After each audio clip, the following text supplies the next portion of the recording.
तमिलनाडु चुनाव में जीत का परचम लहराने वाले थालापति विजय तमिल सिनेमा में एक जाना माना नाम है। सिर्फ 69 फिल्मों में फिल्मोग्राफी के साथ उन्होंने पहले ही दक्षिण भारतीय फिल्म इंडस्ट्री के सुपरस्टार्स में अपनी जगह बना ली है।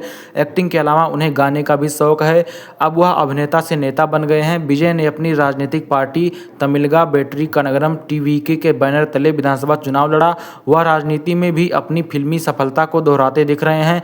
तमिलनाडु विधानसभा चुनाव 2026 के परिणामों में विजय की पार्टी टीवीके जीत हासिल कर ली है।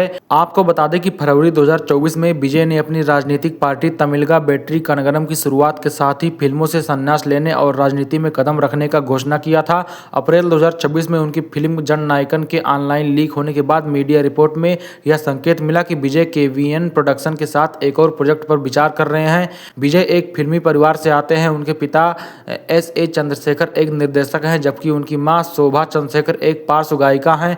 उनका जन्म 22 जून 1974 को हुआ था और उनका असली नाम जोसेफ विजय चंद्रशेखर है। उन्होंने अपने करियर की शुरुआत एक बाल कलाकार के रूप में की थी और कई फिल्मों में काम किया था। मुख्य अभिनेता के तौर पर उनकी पहली फिल्म नलाया थिरुपु थी, जिसे उन्होंने 18 साल की उम्र में साइन किया था। अब तक उन्होंने 69 फिल्मों में काम कर लिया है। उनकी फिल्मों की कहानियां अक्सर चर्चा का विषय बन जाती हैं और दर्शकों ने उनके किरदारों को बहुत प्यार दिया है। फैंस उन्हें प्यार से थालापति विजय कहकर बुलाते हैं। अभिनेता से नेता बने तमिलनाडु के राजनीति में एक बार फिर एक बड़ा उलटफेर देखने को मिल रहा है। थालापति के नाम से जाने जाने वाले सुपरस्टार विजय पहली बार चुनाव लड़ रहे हैं और उनकी पार्टी तमिलगा बेट्री कनगरम टीवी के डेब्यू चुनाव में ही धमाल मचाते हुए नजर आ रही है और जीत का आंकड़ा छू लिया है। कई मीडिया रिपोर्ट के अनुसार थालापति विजय की अनुमानित संपत्ति लगभग 600 करोड़ रुपए है। उनकी कमाई का बड़ा हिस्सा फिल्मों से आता है, क्योंकि उन्हें भारत के सबसे अधिक कमाई करने वाले एक्टर के तौर पर जाना जाता है।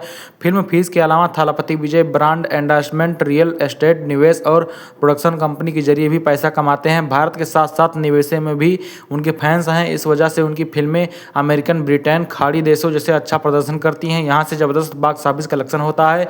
थालापति विजय की लाइफ स्टाइल भी बेहद जरूरी है और इनका चेन्नई के नीलंकराई में स्थित आलीशान सफेद बंगला इसका प्रतीक है। खबरों की माने तो इस घर का डिजाइन हॉलीवुड अभिनेता टॉम क्रूज के बीच हाउस से प्रेरित है। और अब एक्टर विजय की सियासत में एंट्री तमिलनाडु की राजनीति में नई हलचल पैदा कर दी है। उनकी पार्टी टीवीके ने अपने पहले ही तमिलनाडु असेंबली इलेक्शन में दमदार दस्तक दिया है, जिसकी बड़ी वजह उनकी पार्टी की घोषणा पत्र में किए गए 7 बड़े चुनावी वादे माने जा रहे हैं, जो सीधे आम पब्लिक से जुड़े हुए हैं। आइए आपको बताते हैं। सबसे पहला वादा है 60 साल तक की घर की महिला मुखिया को 2500 रुपये महीना। दूसरा वादा है हर फैमिली को साल में 6 LPG सिलेंडर मुफ्त। तीसरा वादा है बहन बेटियों की शादी के लिए 8 ग्राम सोना देने का वादा। और चौथा वादा है क्लास 1 से 12 तक के स्टूडेंट को हर साल 15,000 रुपये मुफ्त। और पांचवा वादा है महिलाओं को सरकारी बसों में फ्री में यात्रा। और छठा वादा है युवाओं को बेरोजगारी भत्ता स्कीम के तहत 4,000 रुपये महीना। और सातवां और आखिरी वादा है 5 एकड़ जमीन वाले किसानों का पूरा कर्जा माफ, बाकी का 50% कर्जा माफ। आपको बता दें कि अभिनेता से नेता बने विजय ADMK DMK को पछाड़कर सबसे बड़ी पार्टी बनकर तमिलनाडु में उभर गए हैं।